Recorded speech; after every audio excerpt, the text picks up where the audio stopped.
আজকে আমরা পদার্থবিজ্ঞান প্রথম পত্রের দ্বিতীয় অধ্যায় ভেক্টর এই অধ্যায়ে আজকে আমরা ক্লাস করব। ইনশাল্লাহ এই অধ্যায়ের ক্লাসগুলো আমি এমনভাবে করাবো যেন এই অধ্যায়ে এমসিকিউ, সিকিউ, ক এগুলো কোনো যেন সমস্যা না থাকে। ইনশাল্লাহ A to Z করাবো। আমার এই সবগুলো ক্লাস করলে এই অধ্যায়ে কোনো সমস্যা থাকবে না। এমনকি ভার্সিটিতেও বা কোনো অ্যাডমিশন এক্সামও অনেক এমসিকিউ কমন পাবে ইনশাল্লাহ। এখন আমরা ক্লাসটা শুরু করি। অধ্যায়ের নাম কি হচ্ছে ভেক্টর। তাহলে আমাদের আগে তো ভেক্টর সম্পর্কে জানতে হবে। ভেক্টর সম্পর্কে জানতে হলে আগে আমাদের রাশি সম্পর্কে জানতে হবে। রাশি কি? রাশি হচ্ছে পৃথিবীতে যা কিছু পরিমাপ করা যায় তাকে কি বলে? রাশি বলে।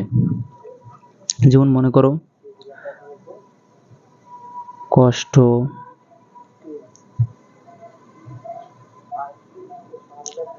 দুঃখ, আনন্দ, বেদনা ইত্যাদি।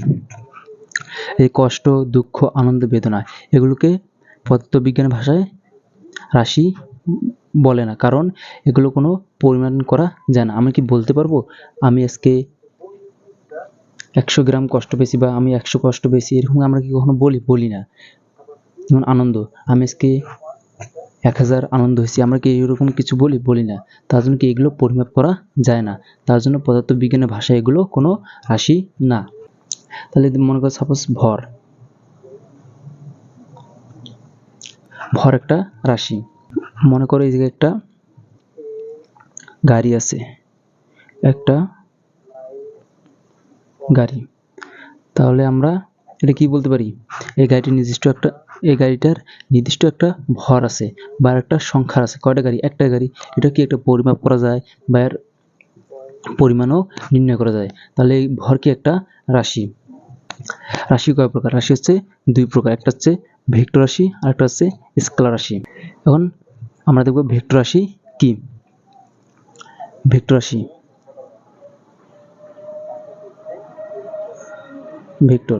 ভেক্টর রাশি কি?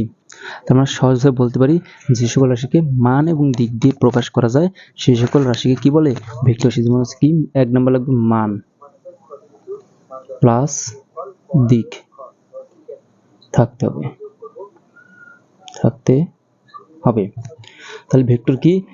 মান এবং দিক যে সকল রাশি আছে সেই সকল রাশিকে বলা হয় ভেক্টর রাশি। এবার হচ্ছে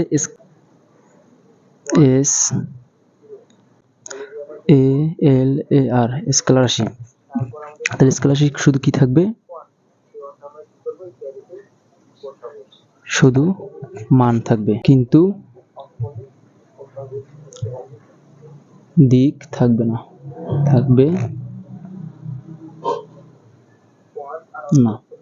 যে সকল রাশি কি আছে? মান থাকবে কিন্তু দিক থাকবে না, সে সকল রাশি হচ্ছে স্কেলার রাশি। এখন আমরা কয়েকটা উদাহরণ দেখলেই খুব সহজে বুঝতে পারবো। এখন আমরা দেখি একটা উদাহরণ। মনে করো ভেক্টর হচ্ছে সরণ একটা হচ্ছে ভেক্টর রাশি। এখন আমরা এই ছকটার মাধ্যমে খুব সহজে বুঝতে পারবো। এই যে একটা লোক, এই লোকটা কি হচ্ছে? পূর্ব দিক থেকে এদিক যাচ্ছে। তো এই লোকটা এসে এই মোড়ে এসে থামলো। এখন তিনি দেখলেন এদিকে একটা রাস্তা, এদিকে একটা রাস্তা, এদিকে একটা রাস্তা, 3 দিকে 3টা রাস্তা আছে। এখন লোকটা যাবে কাশিমপুরে। তখন সামনে কি এই মোড়ে আরেকটা লোক দেখতে পাইলো। এই লোকটা তখন এই লোকটাকে জিজ্ঞেস করলো কাশিমপুর কোন দিকে? তখন এই লোকটা কি বলবে? এই দিক।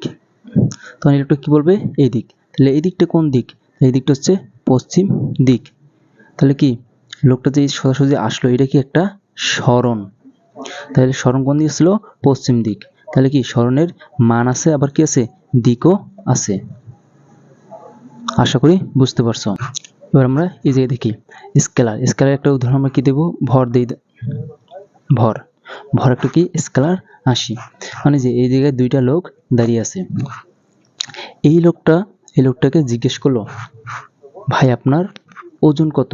তখন এই লোকটা বলবে আমার ওজন সাপোজ 55 কেজি। এই লোকটা তখন কি বললো? আমার ওজন 55 কেজি।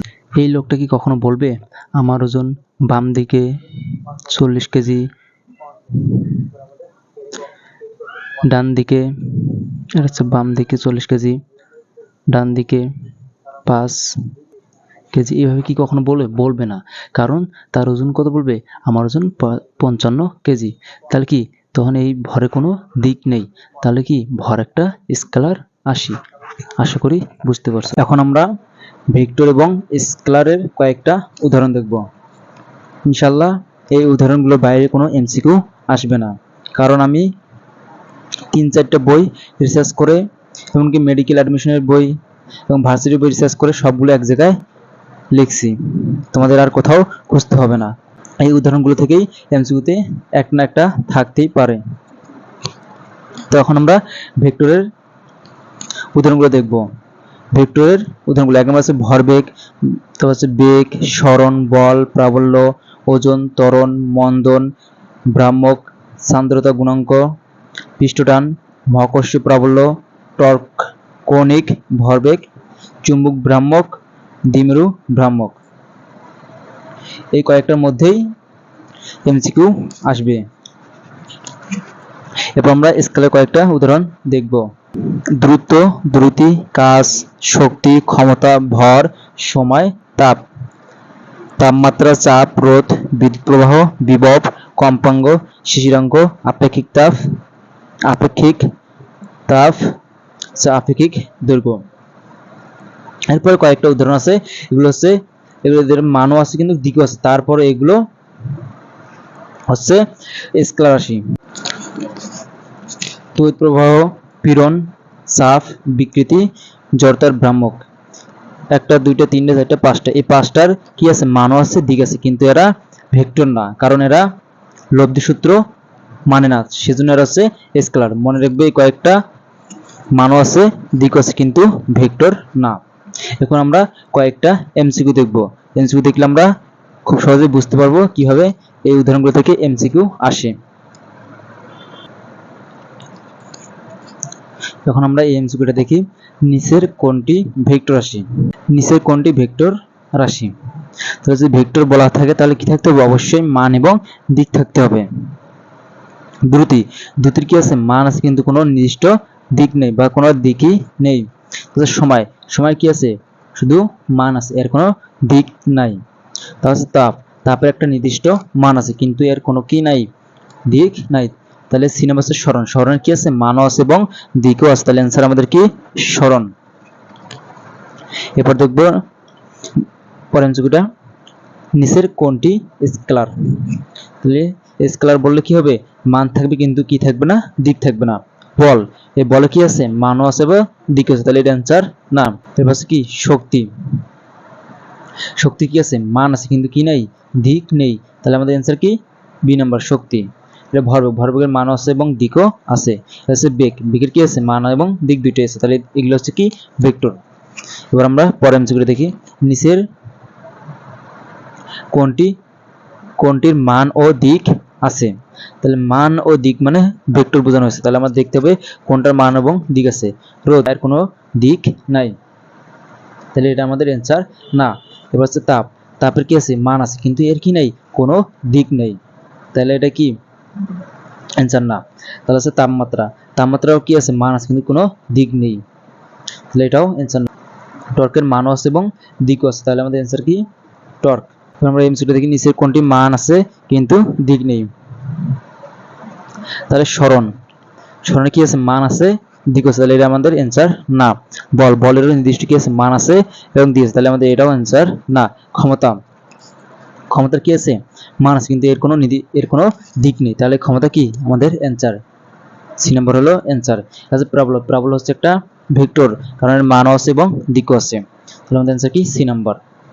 আশা করি সবাই এমসিকিউ গুলো বুঝতে পারছে। এইভাবেই পরীক্ষায় অ্যাডমিশন এক্সামে এমসিকিউ আসবে। এটুকুর মান দেওয়া আছে কত? 1 ইঞ্চি। তারপর একটা স্কেল, ছোট একটা স্কেল দেওয়া আছে, এই স্কেলটার মান দেওয়া আছে 1.5 ইঞ্চি। এখন আমরা প্রশ্ন দেখব। 0.5 inch equal 2 metre per second মান হলে এবি স্কেলের ভ্যালু কত? এই এবি স্কেলটার আমাদের ভ্যালু চাইছে, তাহলে আমাদের যে কি আছে? মান দেওয়াটা আছে, তার মানে প্রথমে কি লিখবো, গিভেন মানে দেওয়া আছে, গিভেন দেওয়া আছে কি এ বি ইকুয়াল আছে 1.5 ইঞ্চি, তারপর কি দেওয়া আছে 0.5 ইঞ্চি ইকুয়াল আছে 2 মিটার পার সেকেন্ড। এখন আমরা অঙ্কটা ঐকিক নিয়মে করব। তাহলে 0.5 ইঞ্চি সমান হচ্ছে 2 মিটার পার সেকেন্ড, তাহলে 1 ইঞ্চি সমান কত হবে 1 ইঞ্চি ইকুয়াল আছে, তাহলে এখন কি হবে উপরে যাবে 2, নিচে হবে 0.5, 0.5 দিয়ে 2 কে ভাগ দেওয়া হয়েছে। এখন আমরা কি করব, এই মানটা লিখবো 1.5 ইঞ্চি, 1.5 ইঞ্চি ইকুয়াল হচ্ছে 2 ইন্টু 1.5 ডিভাইডেড 0.5 সমান, আমরা কি করবো এই দশমিক উঠিয়ে দেবো, এই দশমিক বাদ দেব, তাহলে দুটো দশমিক বাদ দিলে যেতে 15, এই যে আছে 5, তাহলে 15 কে 5 দিয়ে ভাগ যাচ্ছে 3, এই 3 আর 2 গুণ করলে 6, তাহলে আমরা কি লিখবো 6, তাহলে আমাদের অ্যান্সার হলো 6 metre per second. 0.5 inch equal 2 metre per second মান হলে এবি স্কেলের মান হচ্ছে কত 6 মিটার পার সেকেন্ড, তাহলে আমাদের এবি স্কেলের মান দাঁড়ালো 6 মিটার পার সেকেন্ড। এখন আমরা স্টার্ট বিন্দু এবং এন্ড একটা স্কেলের শুরুর বিন্দু এবং শেষের বিন্দু সম্পর্কে কিছু নাম জানবো। স্টার্ট বিন্দুর অনেকগুলো নাম আছে, এগুলো এমসিকিউর জন্য ইম্পর্টেন্ট, বিশেষ করে মেডিকেলের জন্য বেশি ইম্পর্টেন্ট। আমরা এখন দেখি স্টার্ট বিন্দুর কি কি নাম আছে। স্টার্ট বিন্দুর এক নাম আছে আদি বিন্দু, পাদ বিন্দু, মূল বিন্দু, শুরু বা সূচনা বিন্দু, প্রারম্ভিক বিন্দু, লেস।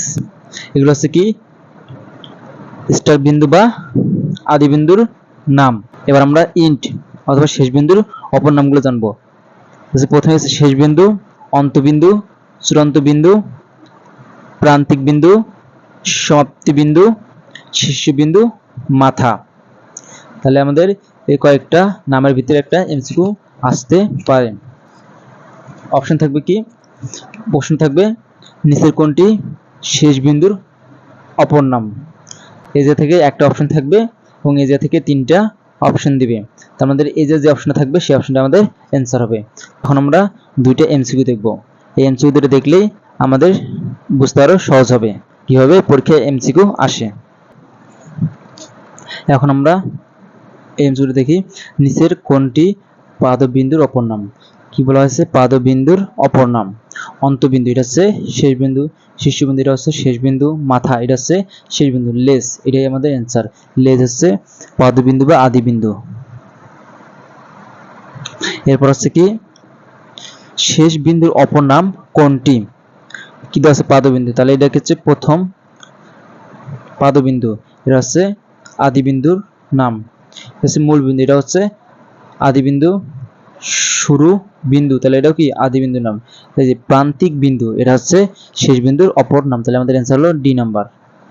এভাবেই পরীক্ষায় এমসিকিউ আসতে পারে। আজকে এই পর্যন্তই।